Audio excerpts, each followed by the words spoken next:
7h36. Repita. 7h36 é o seguinte, a gente fala agora sobre a formação do primeiro escalão do governo do Paraná e seus impactos. Isso porque os suplentes de políticos, né, que vão ocupar aí, obviamente, postos no governo estadual estão prontos para as cadeiras da Assembleia e da Câmara. Pelo menos 4 políticos já estão se preparando aí para assumir vagas nos legislativos estadual e federal, depois que os ocupantes aí eleitos em outubro aceitaram compor o secretariado de Ratinho Júnior.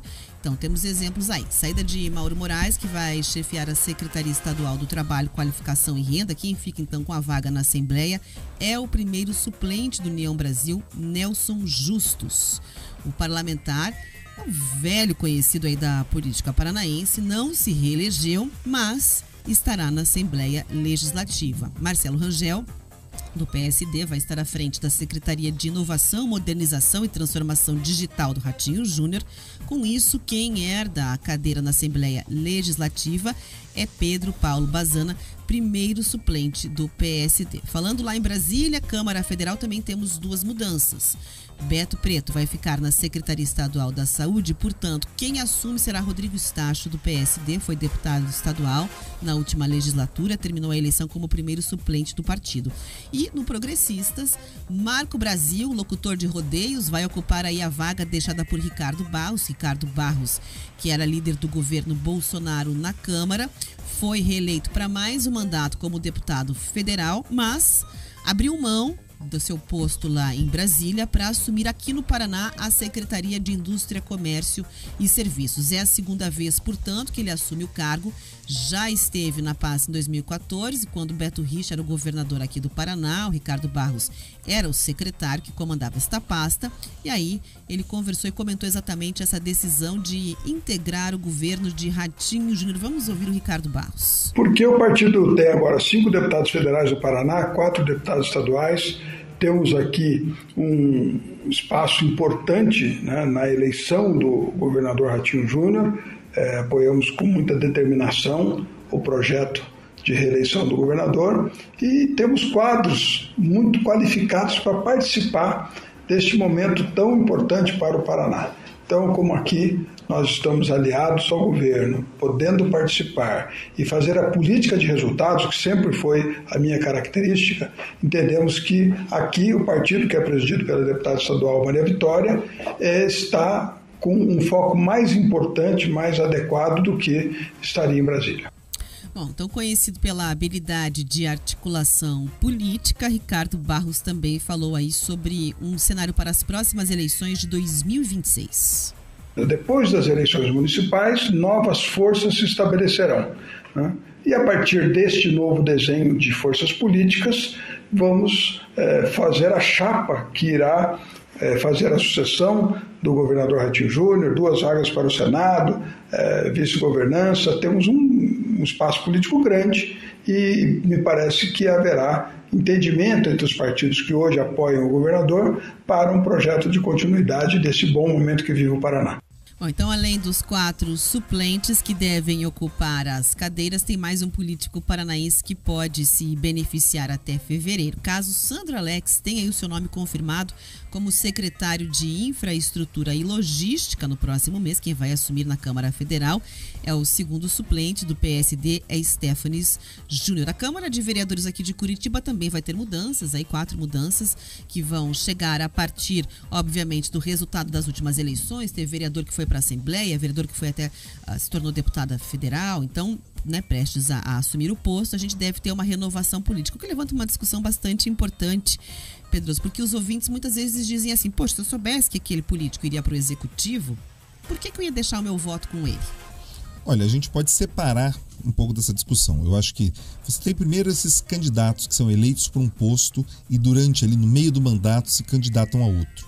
Eu entendo que as pessoas que o elegem ali, elas gostariam que eles exercessem de fato o mandato durante o período estabelecido. Eu acho que isso é diferente diferente desses parlamentares que acabam assumindo algumas secretarias. E por que eu entendo essa diferença, Rafa? Porque quando você tem as secretarias, você tem muitas vezes a possibilidade de que esses parlamentares, eles interfiram de forma mais direta, inclusive em políticas públicas que talvez eles já tenham defendido em suas campanhas. Então, eu citava ontem, inclusive no RN Dia, você tem parlamentares que têm uma defesa de uma pauta mais ligada à segurança e muitas vezes assumem a pasta de segurança pública. Você tem na educação, às vezes coisas parecidas, saúde, a mesma coisa. Então você tem algumas características, né, que permitem, inclusive, que o trabalho desse parlamentar em relação à sua base ideológica, à sua base temática, se mantenha atendida. Então, você tem que analisar, nesse caso, sobre se é um estelionato eleitoral, acaba sendo uma análise muito caso a caso. E também tem um outro fator que muitas vezes as pessoas desconhecem quando você tem esses parlamentares virando secretários, virando ministros, assumindo cargos no executivo de uma forma geral. Normalmente o suplente que assume, ele assume, deixa eu achar um termo menos ruim, ele assume de calça curta. Porque muitas vezes o parlamentar que saiu, ele acaba deixando parte da sua equipe ali nomeada, ele interfere na destinação das emendas. Alguns parlamentares, inclusive, ficam fiscalizando de que forma o suplente acaba votando ali. Então o suplente, ele assume, ele tem a cadeira, mas ele não assume ali com todo o potencial de um deputado. Então muitos, inclusive, se sentem incomodados naquela posição de suplente exercendo mandato, porque parte do seu eleitorado não entende e fala, mas agora você é deputado, porque você não está conseguindo cumprir aqueles compromissos, você mandou emendas para uma outra região que não é a sua, mas ele acaba tendo que fazer isso porque o titular da cadeira acaba, de alguma forma, constrangendo nessa questão do exercício do mandato. Então, a mudança ainda dos suplentes ainda pode ficar maior. Você tem a possibilidade do Márcio Nunes acabar assumindo a Secretaria de Turismo, você puxaria mais um deputado estadual. Você tem a possibilidade daqui, algo perto de uns 6 meses, já tem avançado muito em Brasília a possibilidade da Gleice se tornar ministra, então você teria um suplente ali da questão do PT assumindo a cadeira. Então, essas mudanças e esse giro, vamos dizer assim, dos titulares, dos suplentes, vai ficar bastante intensa. Agora, Pedroso, dentro dessa pauta, a gente ouviu também o Ricardo Barros falando aí que teria uma atuação, digamos, mais forte aqui no Paraná do que se estivesse em Brasília, falando também sobre as próximas eleições majoritárias para 2026.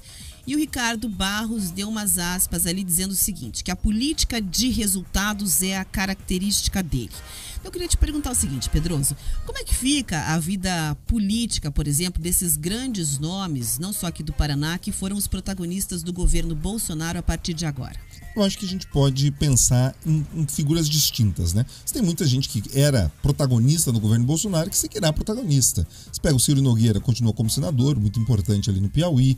Você pega vários ex-ministros que acabaram se elegendo em cargos importantes, Tarcísio, Damares, o astronauta. Então, o próprio Mourão se elegeu senador pelo Rio Grande do Sul. Então, você tem uma parte do bolsonarismo que manteve um protagonismo político. Daí você tem esses grandes líderes parlamentares que também conseguem manter ali um protagonismo. Arthur Lira, que foi aliado de primeira hora do governador Bolsonaro, do presidente Bolsonaro, segue firme. O Ricardo... Mas não estão mais aliados, assim, né? Não, veja. Mas isso é uma coisa assim interessante. Por isso que eu fiz uma separação. Você tem esse campo mais ideológico, que conseguiu conquistar outros mandatos, e você tem aqueles aliados, eu chamo aqui, Rafa, sabe, parte do Centrão, ele se comporta como uma tropa mercenária. Ele não tem aquele amor à camisa. Ele joga num clube hoje, joga no outro clube amanhã. Ele entende justamente um pouco dessa fala do Ricardo Barros. Qual é o interesse dele? É a política de resultado. Você tem que conversar com o governo do PT para levar o resultado que ele entende para sua base eleitoral, ele vai conversar. Você tem que conversar com o Bolsonaro? Conversa com o Bolsonaro. Você tem que conversar com o Temer? Conversa com o Temer. Então, assim, não tem a cor ideológica ou o viés ideológico guia menos a política do que a busca por esse tipo de resultado, por esse tipo de investimento. Agora, outra questão na fala do Ricardo Barros que chama atenção, e a gente já sempre fala aqui no Jornal da Manhã, é como o calendário dos políticos é diferente do calendário das pessoas normais, do cotidiano. Eles acabam pensando sempre nesses ciclos de 2 em 2 anos ou de 4 em 4 anos. Então, essa removimentação, né, esse reposicionamento das peças políticas segue um pouco dessa lógica, né? A gente falou que o Eduardo Pimentel ele assume a Secretaria de Cidades já no movimento de composição pensando numa disputa da Prefeitura de Curitiba ou até alguma questão mais ampla no governo do Estado. O próprio Ricardo Barros também já se posiciona pensando nas prefeituras em 24, mas também nessa união do grupo para 26. Ou seja, os políticos mal terminam uma eleição, eles já estão ali cuidando da próxima. É um olho no gato e outro no peixe, sabe?